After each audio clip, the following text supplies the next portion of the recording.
Welcome back everybody to another F124 video. My name is CringeyJesse and this is the first round out of 16 this time around of the second season. We are starting this season in Jeddah, not in Bahrain. And every season we will start at a different track, obviously up until a certain point, because we can't just continuously move down. Obviously, we'd just run out of room. But every season will start at a different track than the year before, so that way it doesn't become the same boring Bahrain every single year. So goals real quick. Okay, could have sworn I already did this, but yeah, I guess I did not. 203, receive fewer than 2 corner cutting warnings, or complete 6 laps without any penalties. I can do that. Driven lap. Okay, that's all of those. But the real reason I was coming over here is not driver statistics seasons. So, starting fresh, nobody has points. We still got Esteban Ocon. I'm not gonna lie, that's gonna be hard for me this season, driving with Esteban Ocon as a teammate. But yeah, it is what it is. If you saw the off-season video, we didn't really move anywhere. We're still 6th best car on the grid. It looks like everybody else got their stuff as well, so nothing moving there. To retain the seat, we need at least an 84, which I'm sure that's going to move up as we move up. And our target was set to 93, but I'm almost positive that's at the end of the contract, which is for the next 3 seasons. So Season 2, Season 3, and Season 4, I have to complete that. And I think I will be able to do that just fine. Where is my driver rating? There we go. We are an 86. So overall, we need 3 is 89, plus 1 is 4, and plus 3 is 7. So we just need to get 7 in less than 16, 32 plus 16. My math is not that great at all. But anyway, let's see how the season starts as we get into Jeddah. And Alright, here we are in Q1 for the very first race of this new season, as we are looking to get off to a great start here in Jeddah as we come across the line. That's going to put us P4 over Piastri and Hulkenberg, behind Perez and Hamilton at the time being. But with a time like that, I really don't need to go back out, but I want to learn this track as well as possible before Q3, hoping I make it to Q3. I feel confident that I will make it into Q3, and I definitely want to know this track as well as possible going into the race. As we come across the line, we did better, P2. That is going to put us P2 and good enough for Q2, obviously, because we only have to be in the top 15, and we was in the top 3. Speaking of Q2, here we come to the line with a 129.3. That's going to have us P5. These are old tires, the tires that we use for both laps in Q1. With a 129.3, it's not too bad. It could be better, but here we are on some fresh tires, sitting P8. So definitely now making sure that we can get into Q3 with a better time, a second faster. We had a purple sector 1. Green sector 2, I couldn't tell you what that sector 3 was, but it was good enough for P1, and I'm kind of hoping that we can hold on to that momentum going into Q3 to secure a pole position here in Jeddah for the first race of the season. That would be nice as we come across the line. Old tires, first lap, that's going to be a P6 time with a 129.2, but Fernando Alonso does it in 127. Disgusting. 2 seconds faster. And as we come to the line on our last one, we're not 2 seconds faster. We're a little over 6/10, but hopefully better than P9, which is where I was sitting, and we got P8. So I mean, it was better. It's what I wanted, but P8, dang.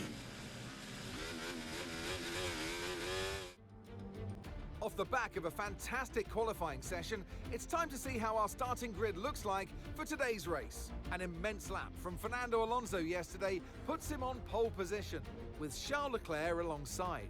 Considering the rest of the grid, we have Hamilton, Perez, Stroll, Russell, Sainz, Jeddah, Norris, Hulkenberg, Verstappen, Albon, Gasly, Oscar Piastri, Bottas, Ocon, Teo Pourchaire, Joe, Tsunoda, and Daniel Ricciardo fills the last spot on the grid.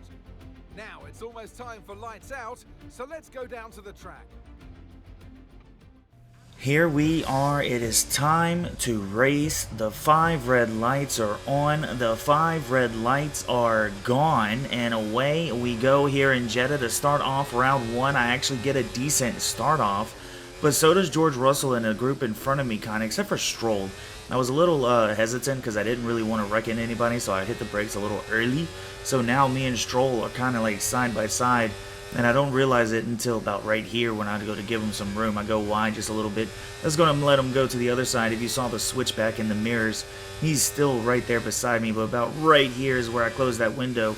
And luckily on 24, you don't get like stuck on that thing and get thrown into the wall. So I was able to escape and close the window, so we are up to P6 behind Lewis Hamilton and George Russell. But here on lap number 2, near the end, we have the DRS, we have the ERS. Around the last turn we go in front of Lewis Hamilton. Can we hold on to it? We can, and we will have the DRS behind George Russell as well, which should help us stay in front of Lewis Hamilton down to turn 1 as we take the fastest lap of 129.9 down into turn 1. With literally just about everybody in front of me. It looked like Leclerc, Alonso, Perez, and Russell at the moment as we move on to lap 3. After the turn, you can see I'm right behind George Russell. I'm not really using my ERS because I'm trying to let it charge up, but the whole group is right there in front of me as they go 3 wide. Alonso in the middle, Leclerc, Perez around the side, but Alonso is going to be able to escape it and end up inside P1. And yeah, we're still stuck behind George Russell, but I mean, that was kind of cool to see from a distance the things happening around you and how close these cars are in this season, season number 2. Whew. The racing, it felt tight here in Jeddah. It felt close. It felt, ooh, we get a little touch there on George Russell as we start lap number 5. Coming in, it's going to be 2 wide with Leclerc and Perez. Russell pushing Perez, I'm pushing Leclerc. We're trying to get going so that we can get in front of each other, but we're still side by side coming out of it as we go into here. I'm going to just shut that window just a little bit. And I mean just a little bit, ever so lightly. He touches the wall a little bit, which will slow him down and put him back there, so it gives me a little bit of breathing space. As now I have Charles Leclerc and Sergio Perez up there in front of me. And all I got to do now is just hold back and try my best to catch up to them, as here we are at the end of lap 5, and Charles Leclerc with the DRS is going to make a move on Perez before the end of the last turn, sorry. Going down that front stretch, Perez is going to have the DRS. Can he make a move back? It doesn't look like he will be able to. As Charles Leclerc, he will hold on to P2. Perez now P3, which is looking like he might be my next victim. As we come down, I forget the turn numbers here. Oh, his engine blew. Oh, it smoked up. It went everywhere, and I go around him because obviously you have to go around him. He's slowing down. I'm not trying to slow down. Leclerc's getting away as we try to get up there. Sergio Perez out of the session. I slide a little bit, and there's a virtual safety car. So everybody slow down. Everybody gets to take a deep breath. He says something about too many cars stopped up on the track, but looking at the minimap, I don't really see too many cars stopped on the track as we get going here on lap 7 once again.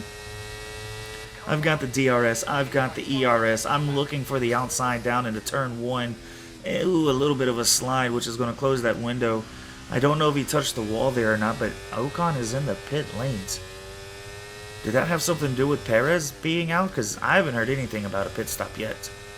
They haven't told me anything about a pit stop because I want to stop 1 lap earlier, so maybe I can get the undercut on Fernando Alonso. But we'll see what happens. As we come to the end of lap number 8, Charles Leclerc, he's going to use that DRS to get around me, and I'm okay with it. I'll take the dive up the inside, but ultimately I'm going just a little bit slower. That way he passes that line before me and I get the DRS, and Fernando Alonso went into the pit lanes. Is he is he going for an undercut? I mean, I don't know if it considers an undercut as we go 3 wide here into turn 1. I'm on one side, Charles Leclerc in the middle, George Russell on the other side. Ooh, no wrecks. I'm a little surprised at that one, but I'm okay with it. I'll take it. As me and Charles Leclerc are still side by side, I'm going to take the racing line and use that momentum to jump forward. But I don't know if he's using, I don't know if it's considered an undercut, but with him boxing early, is he going to get away from us? We're going to box on the same lap, though. Carlos Sainz, he's still out. He has yet to box, and here comes Fernando Alonso as he gets past us. And, well, he's definitely going to be a few more seconds ahead of us than he was before. As we get out of the pit lanes, he's about 2.8 seconds ahead of us.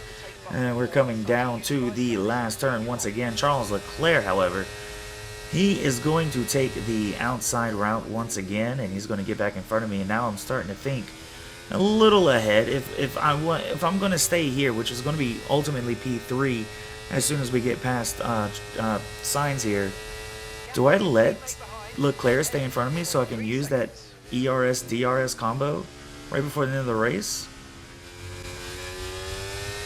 I've got some information on Alonso. Okay, they're slowing down. It seems like there's some kind of problem with their car.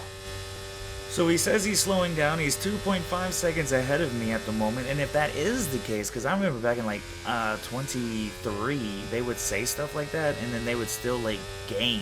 Like they'd either gain closer to me or gain getting further away from me. So like it was useless information, and this is like the first time I've heard that in this game. As Charles Leclerc takes the inside, so further kind of like me thinking, do I let him have that position near the end of the race so I can hopefully stay with him and use that ERS-DRS combo to get past him before the finish line? Like, it's never going to happen like that. Like, I'd have to do it in the straight where he's finishing. That's like once in a blue moon that I'm going to be behind him and still beat him to the finish line. However, Alonso does seem to actually be slowing down now as we get to this last DRS straight here in the circuit. As we come around lap 12. We're finishing lap 12, and we're just going to take the outside around him.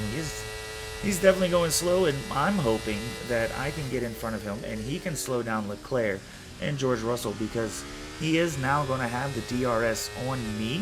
So he's going to have DRS to try to help him stay in front of Leclerc and Russell, and then maybe I can use that to... Never mind.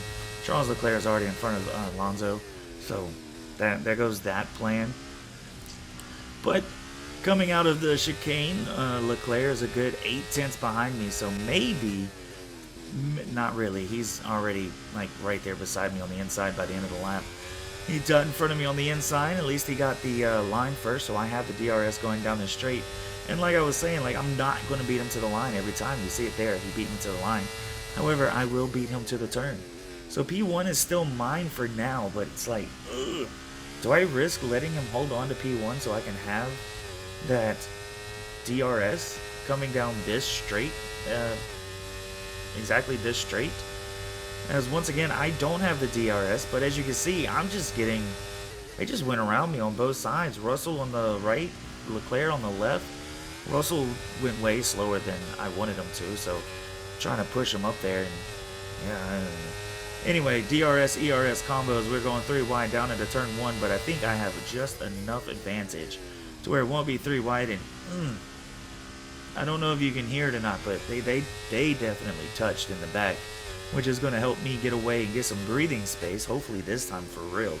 Maybe I can actually get away and break that DRS 1 second timestamp, whatever you want to call it. I don't know.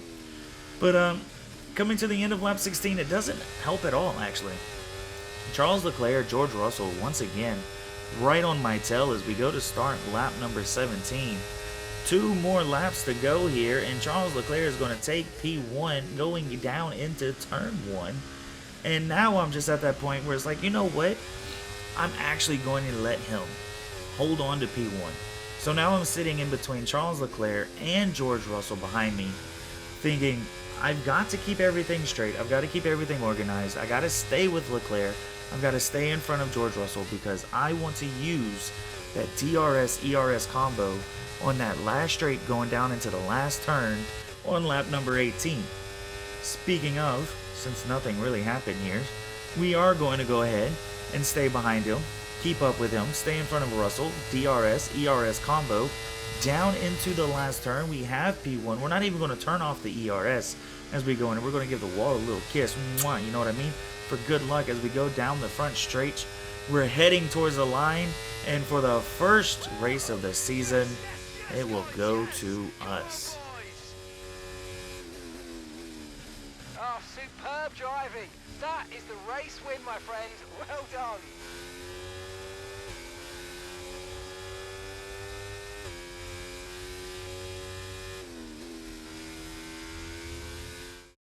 A sterling effort from the team and a magnificent drive to secure victory here at the Saudi Arabian Grand Prix. Well, you're always unsure of the competition and what your opponents have been able to do in the off-season, Crofty, but they've come here today, they've delivered the performance that you dream about, and wow, did they make that car sing today. Really impressive stuff. Haas are no doubt happy with today's performance, having secured the win here this weekend, and our drivers are making their way out for the podium celebrations as we speak.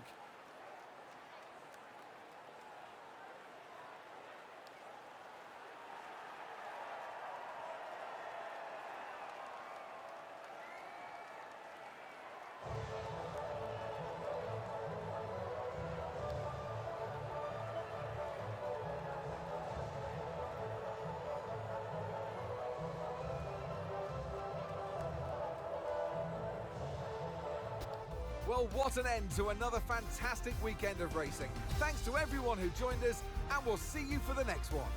And what a great way to start the season, winning the first race of this new 16-week calendar. I don't know why I keep calling it weeks. I mean, technically they are done in a week. They're just not like, you know, football.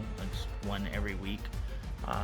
But anyway, starting off the year strong with a dub over Charles Leclerc and George Russell, who share the podium with me, which, I don't know about you guys, it's kind of satisfying seeing somebody other than Alonso, who I was kind of rooting for. You know, he wants his chance to redeem himself from last year of getting P2, and Max Verstappen, who, oh, he did finish in the top 10. I was about to say, it doesn't even look like he finished in top 10, but he did end up in the top 10 after being eliminated in Q2.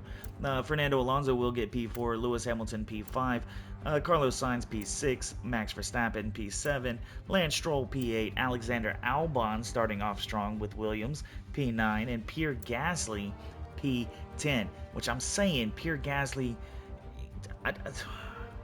I don't know if the rumors are true yet. I really hope they're not, but Esteban Ocon does not need to be at Haas. Go for Pierre Gasly if you're going to go for someone from Alpine. Keep Magnussen is what I really want, but if you're going to go for somebody and it's going to be from Alpine, get Pierre Gasly. Don't get Esteban Ocon.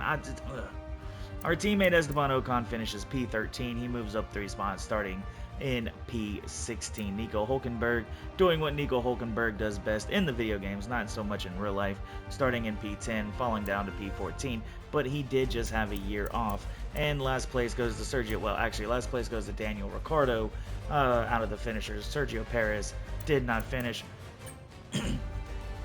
Sorry, I was trying my best not to clear my throat there. Anyway, the driver standings are going to be as is. Everybody that finished in the top 10, and that's going to put Haas P1 over Ferrari, who we've got the same amount of points. Oh, that's right, they have 2 drivers in the top 10, didn't they? Carlos Sainz got P6. I was about to say that don't make sense, but it does make sense.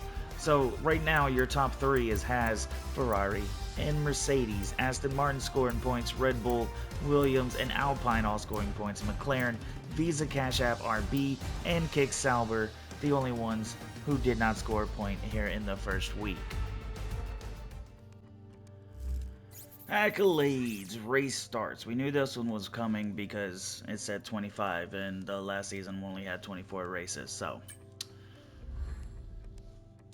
teammate rivalry, 6 out of 6, and this one's going to be an easy one. They gave me Esteban Ocon. The only thing this guy knows how to do is wreck into his teammates, and I'm nowhere near him, so I don't have to worry about that.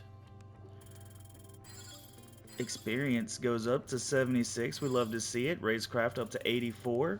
awareness, pace, and focus all stay the same. That's going to give me 87 overall, and it's about halfway through, so we're looking good. We're looking good on that contract. 55% with an 8% bonus.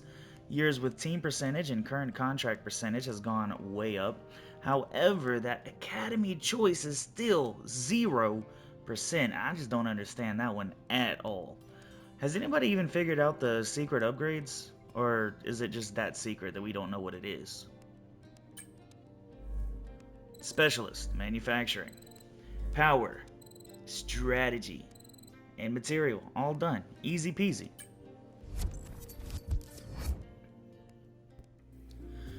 And that is the end of the first race of the season, Jeddah. Up next is the Australian Grand Prix, where I did win my very first Grand Prix.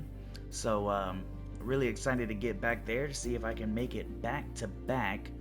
Looking forward to doing better than P3 in the standings this season, but also looking forward to having a way better car by the end of the season. Hopefully we can crack up into the top 4 best cars by the end of the season. So we will see. Anyway, that is the video. Not a whole lot to go over at the end because it was literally just the one race, so everything is the same. So if you like the video, hit that like button. If you can't wait for the next one, hit that subscribe button. And whatever it is you guys, oh my goodness, whatever it is you guys do outside of YouTube, I really hope you enjoy your life doing so. And I will catch you next time.